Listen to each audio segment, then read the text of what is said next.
Better Life Media, America's leading source for life improvement, presents Brian Tracy. Secrets of Self-Made Millionaires.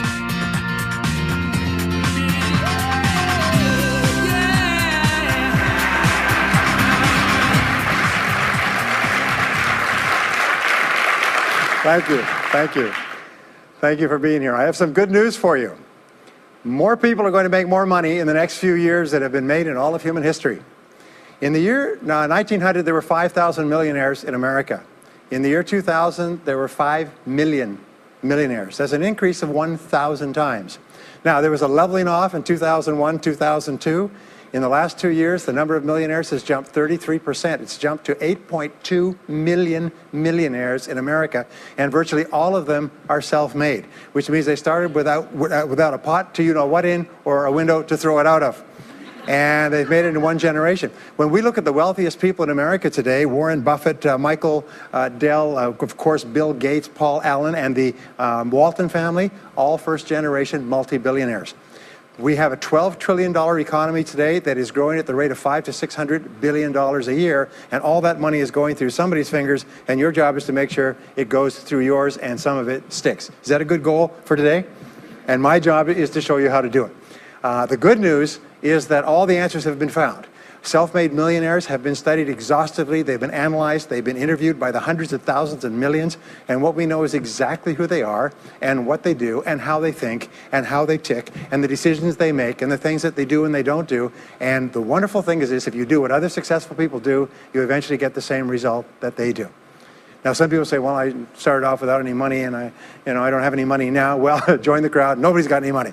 Most people are broke up into their 40s and 50s. So if you're broke today, you're just one of the gang. The only question is, do you stay there? And the answer is no. Now, when I started off in this many years ago, I came from very poor beginnings. I did not graduate from high school. I finished in the half of the class that makes the top half possible. When I left school, I dropped out of high school. I could only get laboring jobs. I was told, by the way, if you don't get a good education, you won't do well in life. Don't get good grades, you won't get a good job. Don't go to college, you won't do well, and so on. And I believed that for a long time until I found there's hundreds of thousands, millions of people who dropped out of high school who went on to become millionaires and billionaires as well. The reason I say that to you, by the way, is don't let it hold you back. Don't let any experience that you've ever had in your life act as a brake on your potential, because there's hundreds of thousands of people who've had it worse than you could ever dream of, who've gone on to accomplish wonderful things. So, I worked at laboring jobs for several years. I worked in construction. I worked on farms and ranches. I worked in factories putting nuts on bolts hour after hour. And one day, in a state of frustration, I began asking this question: why is it that some people are more successful than others? Now, in the Bible, there's the line that says, "Seek and ye shall find, for all who seek findeth. Ask and the door will be open." So I began asking other successful people, what are you doing differently from me? And they told me, and I did it, and I got better results. I got into sales when I could no longer get a laboring job, like many of you. And in sales, I noticed that one of the guys in my company was making 10 times as much as anybody else, and he was selling the same product out of the same office at the same price to the same people under the same conditions, and he was making 10 times as much as anybody else. So I went and asked him, what are you doing differently from me? And he told me, and I did it.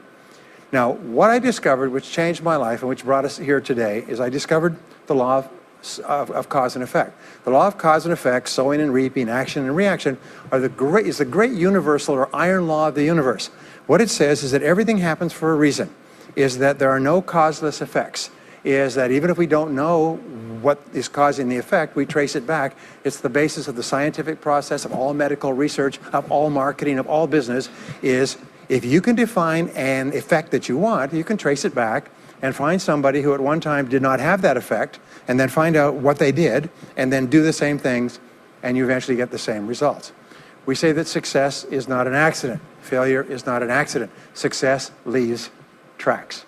So if you just follow the tracks of other successful people, no matter where you're starting from, you eventually get to the same place that they get.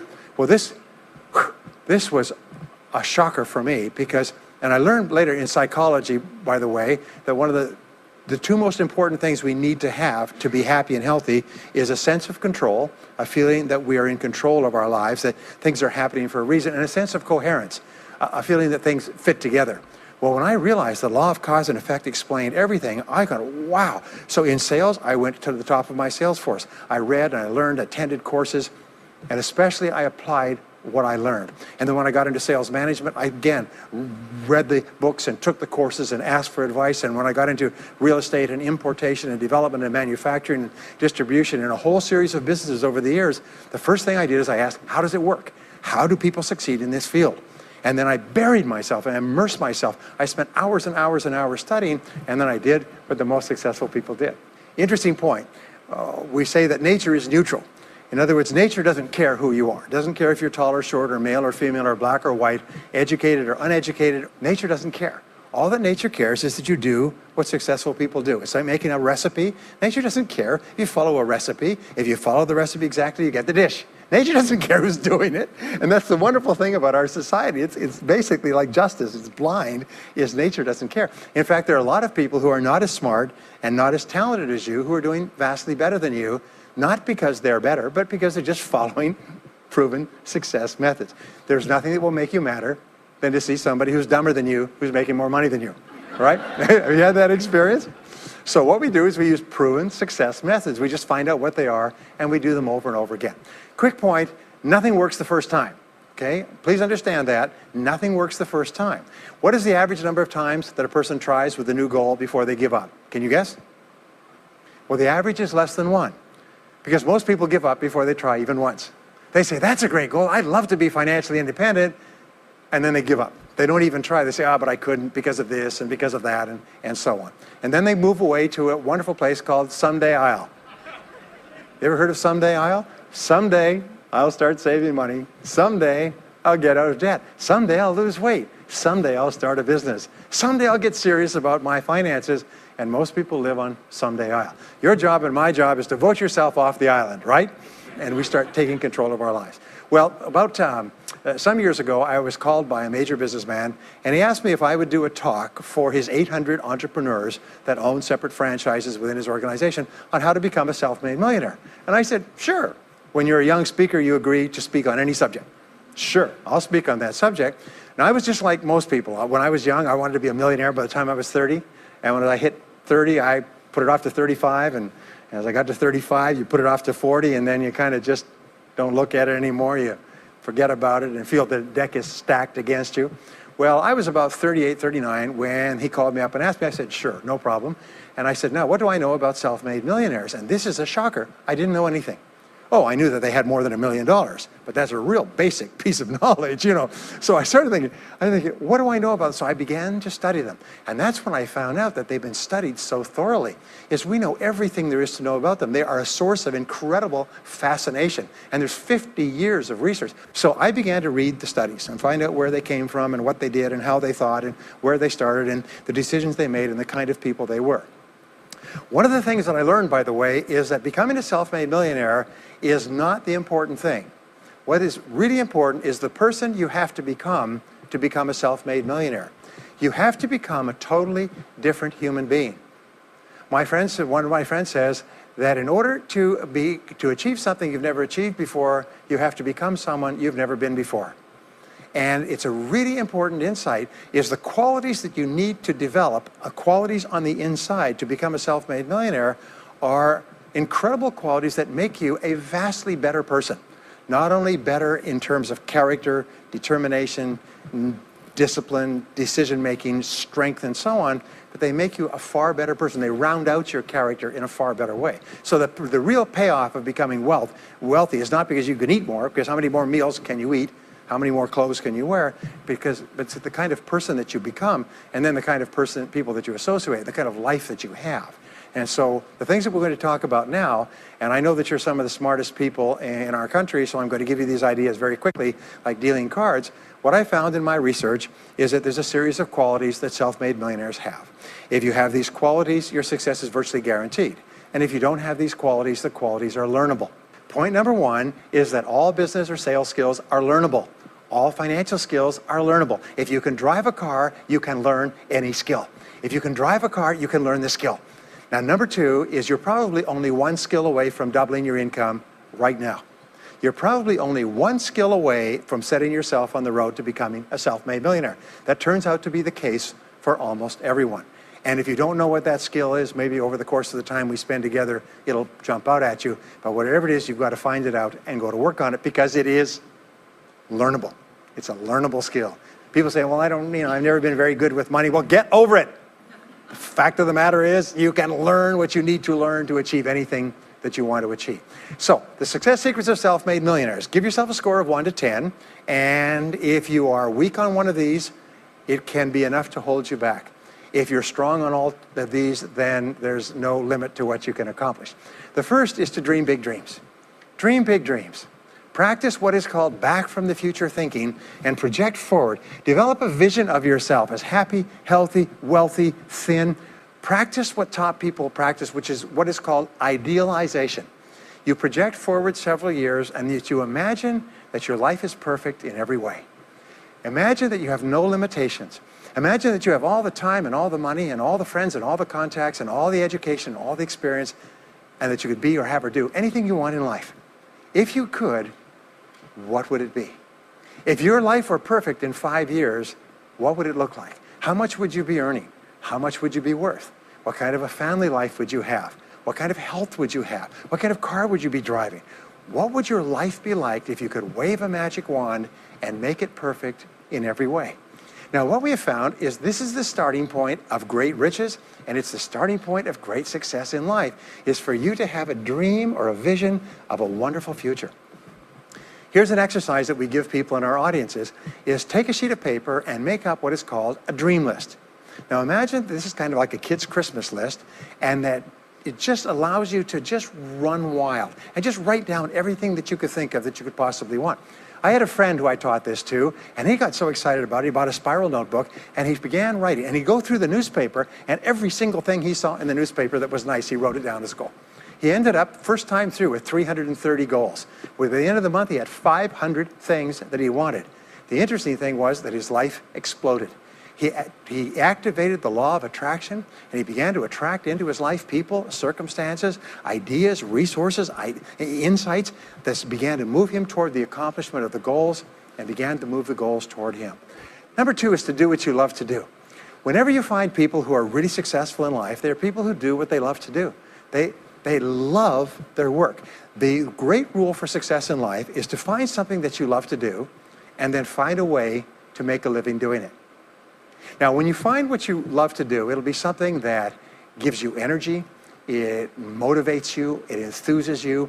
It's probably something that you were meant to do from the time you were born. And when you ask self-made millionaires, what sort of work do you do? They'll often say, I've never worked a day in my life. I just do what I like to do. I had a graduate in my course once who came up to me and said, that's interesting. He said, when I was a little boy, I loved to study airplanes. He said, I got airplane books, and I had airplane models, and I had toy planes, and then I got into competitions with remote-controlled planes. He said, when I grew up and went to school, I studied aeronautical engineering. He said, today, he said, I'm 35. He said, I own 3 companies. One builds small aircraft. Another one repairs and services small aircraft. Another one is in leasing and chartering small aircraft. He said, I've never worked a day in my life. He said, I've just played with planes since the time I was a kid. So one of the things that you can do is go back to the time when you were young, as a child between the ages of 7 and 14, before you discovered boys or girls, and what is it that you really love to do?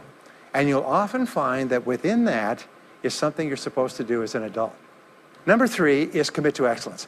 Now, this is really, really important, and I had a hard time with this as a young man because I was never good at anything. I was never picked for any team, and if I was picked, I was the first person cut. I got lousy grades in every class. I got fired from multiple jobs. I even got fired from a job pumping gas once. Can you imagine that? Being fired for pumping gas because you're no good. They came out and said, you're no good at pumping gas. How can you be no good? Little old ladies can pump gas, and here I was no good at pumping gas. Anyway, so I got fired. I went from job to job, and then I discovered that all people who are successful are excellent at what they do. You know the old question they asked Willie Sutton, the bank robber, why do you rob banks? He said, well, that's where the money is. Well, being in the top 10% is where the money is. So what you have to do is you have to pay any price and make any sacrifice to get into the top 10% in your field. Now here's the good news. If you're doing what you love to do, you will want to be in the top 10% in your field.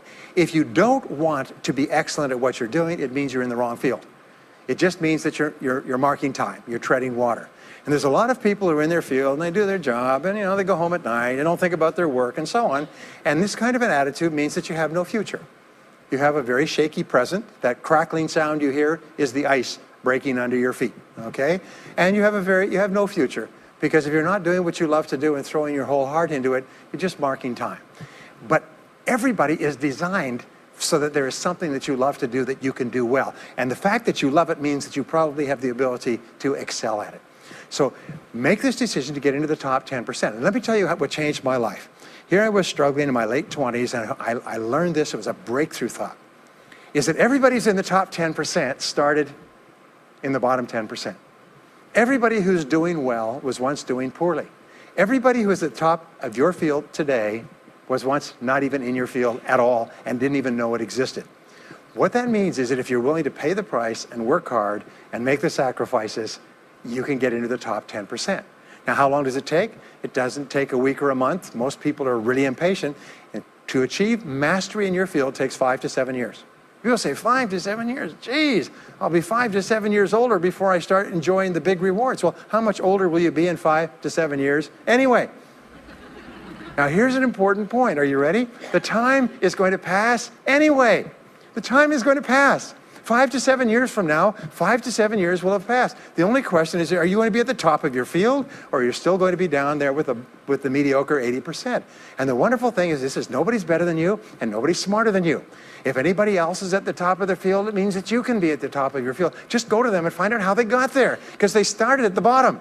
Now, it may take longer for some people and less for others, but everybody who puts one foot in front of the other and keeps moving eventually gets there.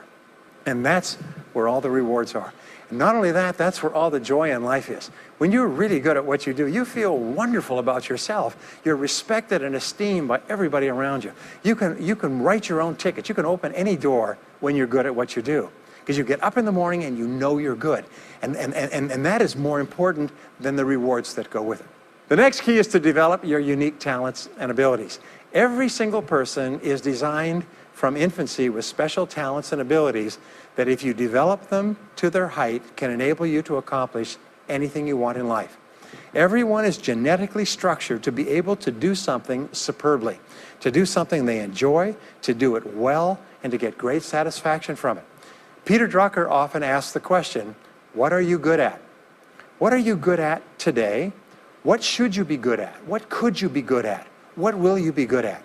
And so one of the questions that we ask is, looking back in your life, what has been most responsible for your success up to now?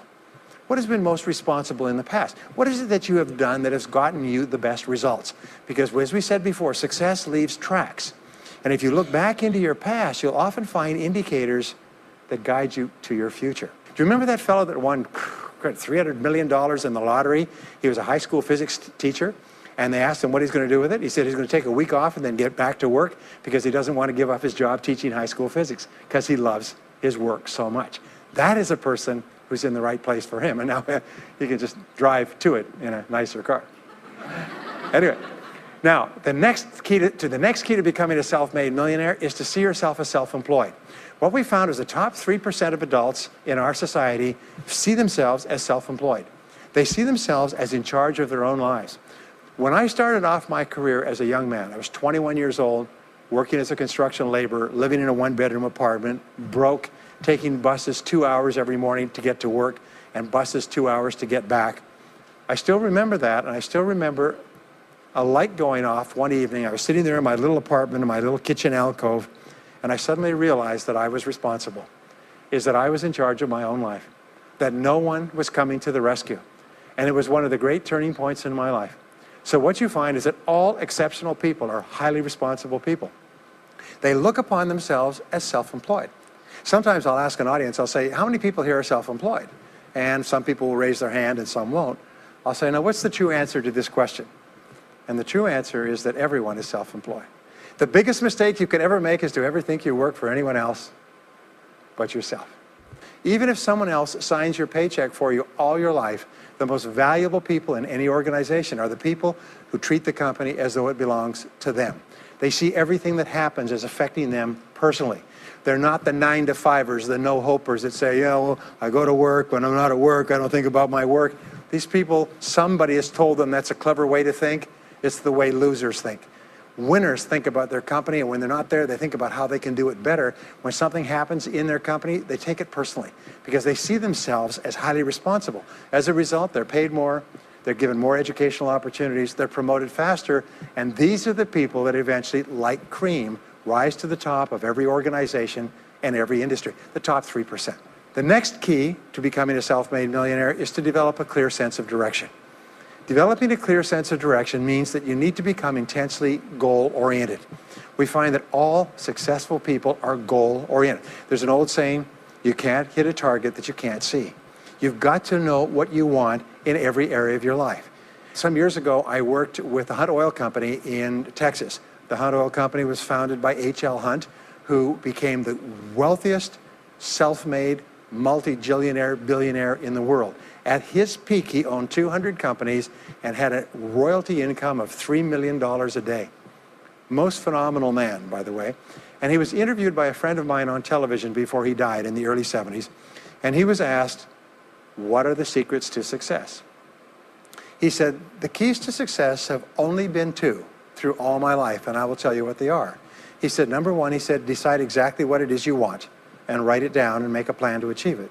And number two is determine the price you're going to have to pay to get it and then resolve to pay that price. Now, where the law of sowing and reaping cause and effect, I learned an additional point to that. I learned that your current life today is the result of the price you've sown up to now. Is whatever you've put in, you get out. So whatever you're getting out today is a result of what you've put in. If you don't like what you're getting out, what you have to do is you have to put in something different. What I found is this, is that life is always just in the long run. So therefore, life says this, is there's a price you have to pay, and there's two qualities. First of all, you have to pay the price in full for your success of study, preparation, hard work, and so on. And second of all, you have to pay the price in advance. You don't get it afterwards.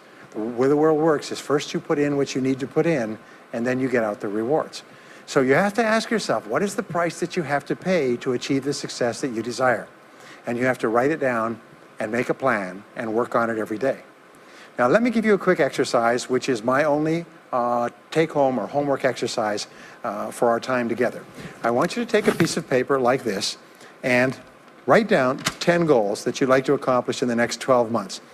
Write the word goals and today's date at the top of the page.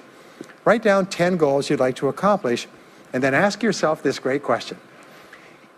If you could only accomplish one goal on this list, but you could accomplish it within 24 hours, which one goal would have the greatest positive impact on your life? Now this is a great question because it'll usually jump out at you. You say, that's the one. If I had this, that would have more of an impact on my life than anything else. Sometimes it's a financial goal, sometimes it's a health goal, sometimes it's a relationship goal. But whatever it is, put a circle around that goal and then turn the page over and write it at the top of the page. Set a deadline on the goal, make a list of everything that you could think of to do to achieve the goal, and then begin working on your list. And here's the kicker, do something every day. Do something every day that moves you one step forward towards your major goal. My promise to you that this exercise, selecting your most important goal, making a plan, and working on it every day, will change your life in ways that you cannot imagine. They say that people begin to become great when they determine their major definite purpose, their number one goal, and work on it every day. It is the secret to becoming a self-made millionaire. It's the secret to great success in life. My promise to you is a week, a month, a year from now, you'll look back and you'll be absolutely staggered at the difference it makes. I was giving a seminar not long ago, and a gentleman came up to me. He said, you know that goal-setting exercise? It changed my life 10 years ago. He said, I was broke, I was divorced. He says, I was an alcoholic, and somebody dragged me to one of your seminars. He said, and I did that exercise and I picked my major goal. He said, it changed my life. I said, in what way? He said, today, he said, I'm worth $40 million. I said, wow. He said, yes, and I owe it to that lesson. Next is refuse to consider the possibility of failure. It's the most amazing darn thing is that the fear of failure is the greatest single obstacle to success in adult life. And it's not failure itself, because each one of you is a professional failure. Each one of you has failed over and over and over again. Isn't that true?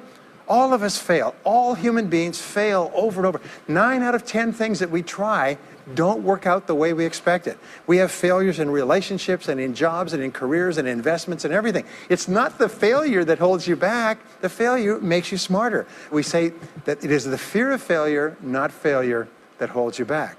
And the way that you overcome failure is you never consider the possibility of failure. The rule is this, is there's no such thing as failure, there's only feedback. Is when you try something that doesn't work, you get feedback, not failure. And recognize that most things you try aren't going to work the first few times. So what you do is you say, oh, that's an interesting bit of feedback. And you pick yourself up and you move forward and you have more feedback and you move forward. To become a self-made millionaire, you're going to fail over and over again, year after year after year. But your brain has a cybernetic mechanism, which means that every time you try something, you get feedback, which makes you smarter. And when you try something else, you get feedback, which makes you smarter. And eventually, you reach the point where you're too smart and you stop making mistakes. You start to do more and more things right and fewer things wrong. But you can't get there unless you have experienced the failures. Henry Ford once said that failure is merely an opportunity to more intelligently begin again. Now, let me pass on one great rule to you, which has been discovered in interviewing self-made millionaires. Self-made millionaires look into every failure for something good. They say there's got to be something good in this that I can benefit from, and surprise, surprise, they always find it. Second is self-made millionaires always seek the valuable lesson in every setback or obstacle or temporary failure, and they always find the lesson. Now, what do failures do? Failures whine and cry and think about what they've lost and blame their problems on someone else. Successful people say, what can I learn from this that will make me smarter next time? And my promise to you, those who seek find, is that if you go looking for a valuable lesson in the biggest problem that you're facing today, you'll always find the lesson. Here's another possibility. Your biggest problem today could be the biggest gift that you have ever received, because it may contain within it the lesson that will make you successful. If you stop thinking about what happened and who's to blame, and you start looking for the gift within your problem, sometimes it can transform your life. The next key is to dedicate yourself to lifelong learning. Now, what takes you from rags to riches is personal development, personal and professional development. In the 21st century, as Peter Drucker says, knowledge and skill are the keys to the 21st century. And the only thing that will be relevant, the only skill that will be relevant in the 21st century is the ability to learn new skills, because virtually everything you know is becoming obsolete at a rapid rate. Stephen Covey says that your current knowledge base has a half-life of 2 years, which means that half of everything you know will be irrelevant within 2 years. And 2 years from now, half more. So if you're not continually learning and upgrading your knowledge and skills, you're not staying in the same place. As Pat Riley says, the basketball coach says, if you're not getting better, you're getting worse. If you're not constantly learning, you're actually falling behind. So here are the 3 keys to continuous learning. Number 1 is read in your field 30 to 60 minutes each day. In other words, turn off the television, turn off the radio, put aside the newspaper, and just read in your field. The very best places to read, by the way, are books. Read books, the best-selling books written by the most successful people in your field, because books contain a wealth of riches that can enable you to function at a far higher level, to get much better results than you could before. So read 30 to 60 minutes a day. I've had people tell me, countless people over the years, that reading an hour a day has doubled and tripled their income within a year. The second thing you do is take every course that you possibly can. The courses and seminars that are available to you in your field that are given by professionals are courses that have been developed over years and years and years. They have been tested and tested and tested. The person who is talking to you for several hours has spent thousands of hours learning their subject. They have dry tested this or done test runs with thousands of other people. When you take a course, you can learn enough information in 1 or 2 days, more than you could learn in 2 or 3 years or maybe even a lifetime, all distilled and put together. People say, I can't afford a course. You cannot afford not to buy books. You can't afford not to go to courses. Some years ago, I had a dentist, and he was a very successful dentist. I was recommended to me by a friend. And this dentist retired at the age of 53. And just before he retired, he sold his practice for about $2 million. Just before he retired, he told me why. He said about 8 years before, he had attended a dental congress in Hong Kong. This is from California. He'd flown all the way to Hong Kong to attend this international dental congress because there were specialists giving private lectures, sort of plenary sessions on the side. And he attended this session, and it was on particular technique of cosmetic surgery that this dentist had developed that no one else knew, where you could basically straighten out a person's entire front jaw so they look beautiful at a very low cost, at a very high level of effectiveness. He came back and he began implementing this in his practice. People began flying from 500 to 1,000 miles away. Every dentist sent their families, members, and themselves to this dentist. He was able to charge whatever he wanted to charge. He said 8 years later, he retired as a self-made millionaire at the age of 53 to enjoy his money for the rest of his life from what he learned from one session at one convention at one course. Now, that is a true story, and maybe it's an exception, but you can never tell where the information is going to come from. The third way that you can upgrade your skills is listen to audio programs in your car. The average driver drives 500 to 1,000 hours a year, 25 to 50,000 miles. If you listen to audio programs in your car, according to the University of Southern California, you will get the equivalent of almost full-time university attendance just listening to learning material as you drive around. It can totally and profoundly change your life. Very, very important. Here's an interesting point. The more you commit yourself to becoming the best person you can be, the more you like yourself and respect yourself. The more energy you have, the bigger goals you set for yourself, the more you persist. When you invest in yourself and you read and learn and upgrade your skills, you're telling yourself, wow, I am a person with a great future, and it's up to me to maximize my potential. And your self-esteem goes up, your self-respect goes up, your sense of personal pride goes up, and you started to get promoted more and paid more in every part of your life. Well, the next is to develop a workaholic mentality. In our society today, you hear all these people talking about take it easy, have balance in your life, relax, lean back, have fun at work, happy, get along with your coworkers. This is loser talk. Loser, loser, loser. Now, there's a time in your life when you can back off, all right? You can take it easy. But that's when you've made it, not before you've made it. Because before you've made it, you're in a competition with hundreds of thousands of millions of other people, like at the Olympics, who also want to make it. And in order for you to win, you are going to have to work harder and work better and work smarter than they do. So the rule is to develop a workaholic mentality. What does this mean? It means that you start a little earlier, you work a little harder, and you stay a little later. Use what I call the 40-plus formula. The 40-plus formula says that working 40 hours a week gets you survival, and that's all. You work 40 hours a week, you survive. You make no progress. You don't go ahead. You just barely hang on. Every hour that you invest in your work or yourself over 40 is an investment in your future. So you can tell what your future is going to be with unerring accuracy by looking at how many hours over 40 you put in. Now, how many hours does the average self-made millionaire in America work until he passes the $1 million mark? 59. Some of them work 70, 80, 90. The average is 59 hours. How much does the average top executive work? 59 hours. So that's rule number one, is the hours you put in over 40. If people say, well, my office is locked and I can't get in more than 40 hours a week, then good. Then spend the rest of the time investing in yourself, getting better at your work when you do it. Now, here's my second principle, and this principle changes your life. It is this, is work all the time you work. When you work, work, don't play.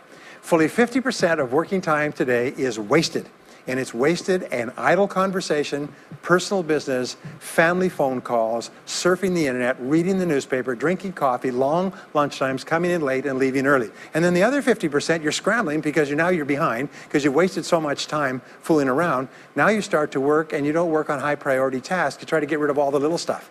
So what happens is the big tasks begin to build up like an avalanche overhang, and they cause enormous stress. And you go home at night and you're thinking about this job, I've got to get this project finished, but I can't discipline myself to stop talking to my coworkers. Every time one of them comes in, like automatic, like a conditioned response, it's blah, blah time. Chatter, chatter, chatter, chatter, chatter, chatter, chatter, chatter. No, what you have to do is work all the time you work. If someone comes in and says, hey, you've got a minute to talk, you say, yes, but not now. Why don't we talk after work? Meanwhile, I've got to get back to work. I'll tell you what, why don't you go down the hall and ruin his career? But don't stand here and ruin mine. It's really important. There's a great story of a little girl goes to her mother and says, Mommy, why is it Daddy always brings his briefcase home and he works in the evenings and he works on the weekends and he doesn't spend any time with the family? And she says, well, honey, you have to understand, Daddy can't get all his work done at work, so he has to bring it home. She said, why don't they put him in a slower class?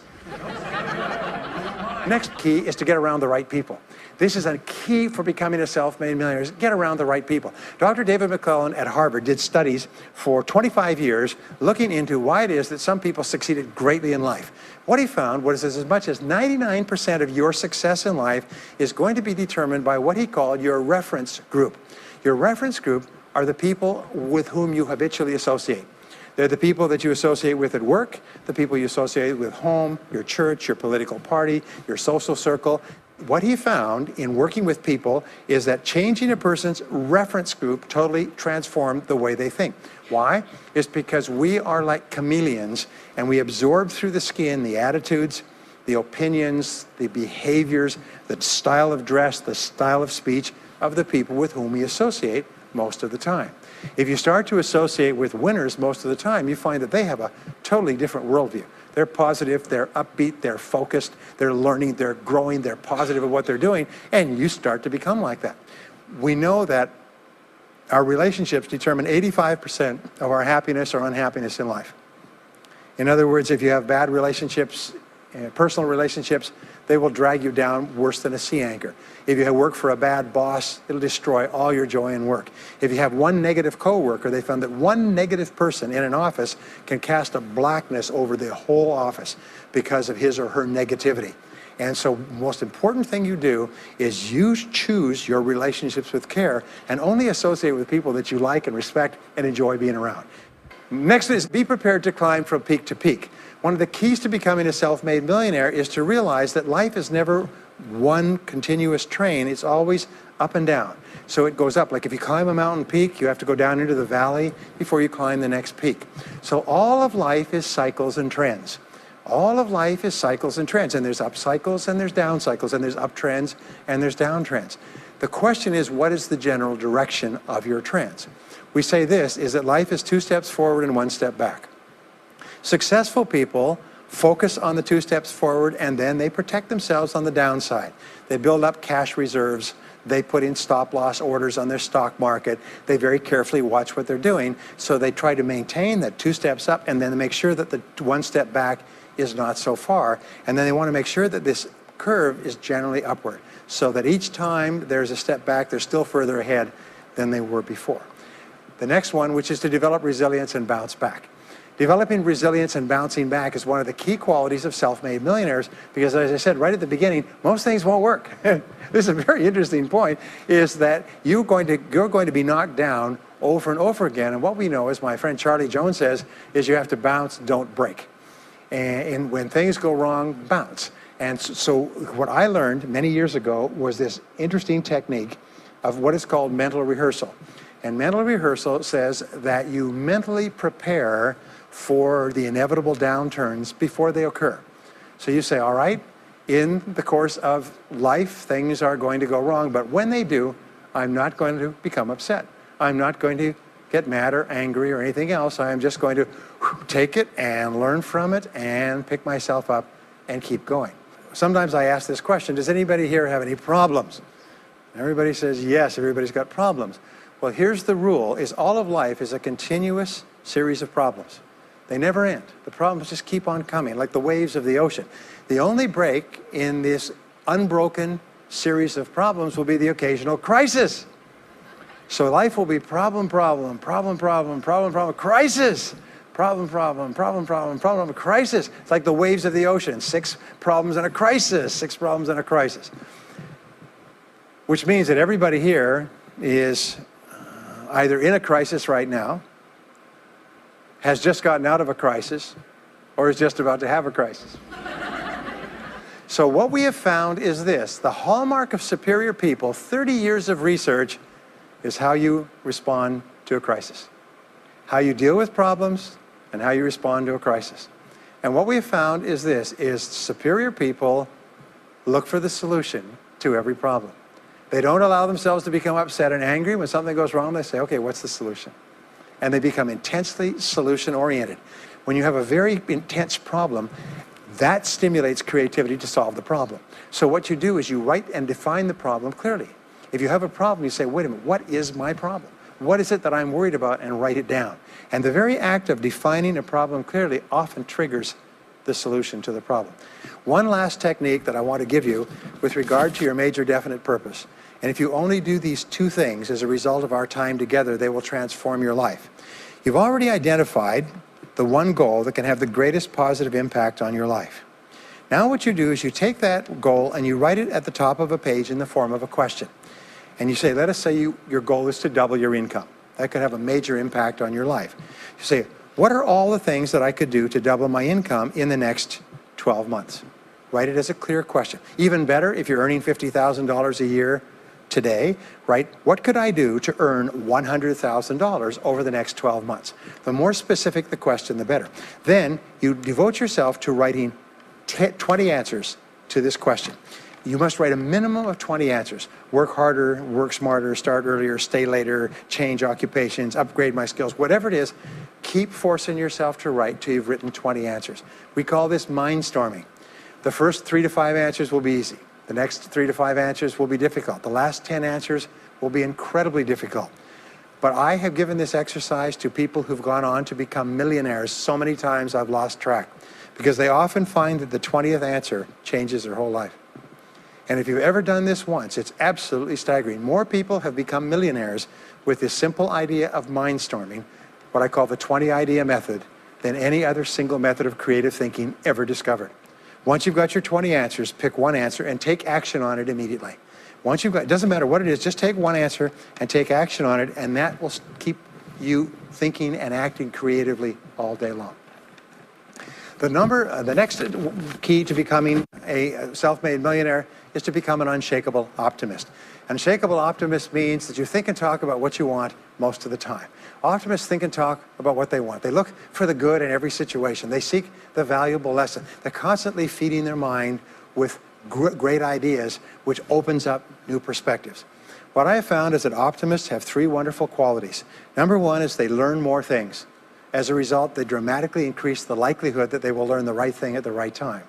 Number 2 is they try more things, which dramatically increases the likelihood that they'll try the right thing at the right time. And number 3 is they persist. They never give up. Optimists make a decision that once they've decided they're going to become wealthy, they just never stop until they achieve that goal. Now, will they have many setbacks and obstacles and difficulties?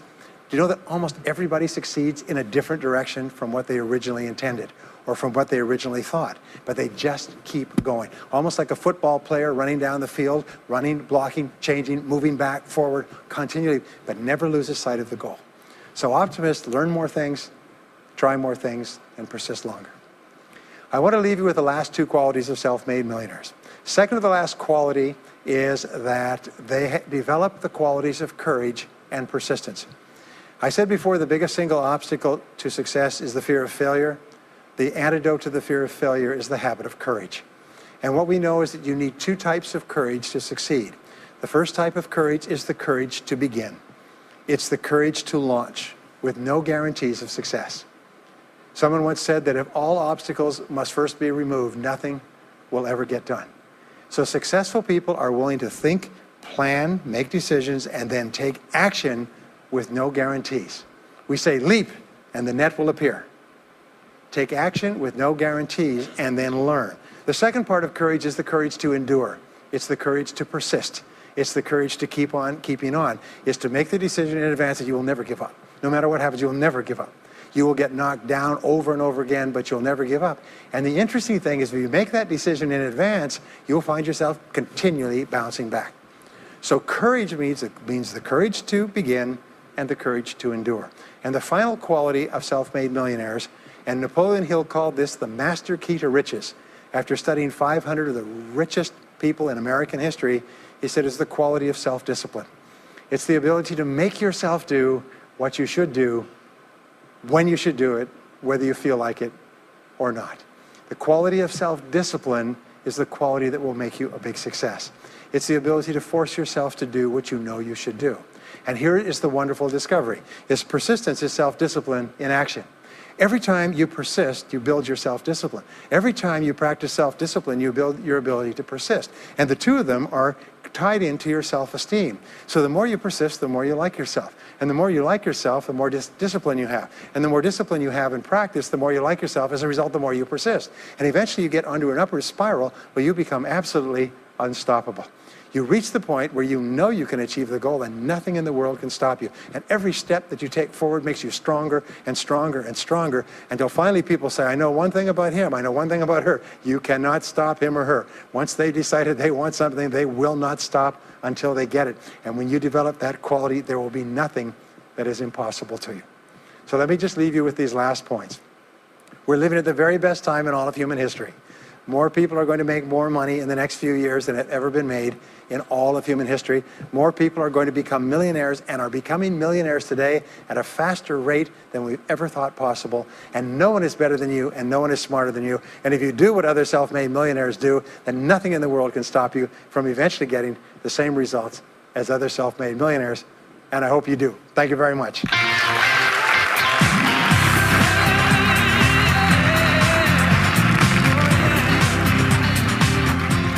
We hope you've enjoyed this special presentation of Brian Tracy's Secrets of Self-Made Millionaires. If you would like to own a copy of this program or any of Better Life Media's programs, please visit our website at betterlifemedia.com, where you'll find all types of valuable life improvement information.